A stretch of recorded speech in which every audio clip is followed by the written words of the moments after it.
visa vya utekaji nyara hapa Matungu vimezidi. Sio juveniles hapa, sio wa kwanza. Hapa Matungu constituency, wale watu wa kuteka nyara vijana na wamama ambao wanasikika kwamba hawako mrengo wao wa kisiasa vimekuwa vingi sana.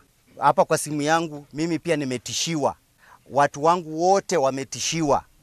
Tumeshuhudia usiku watu ambao si wa Matungu wakizunguka huku Matungu, na maswali ambayo tunauliza, polisi wako wapi?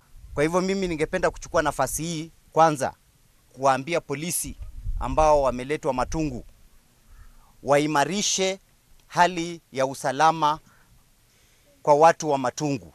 Matungu tuko katika hali ya hatari. Imefika mahali sasa tuwezi kukaa chini na kungoja watu wakuja watuvamie kwa maboma zetu.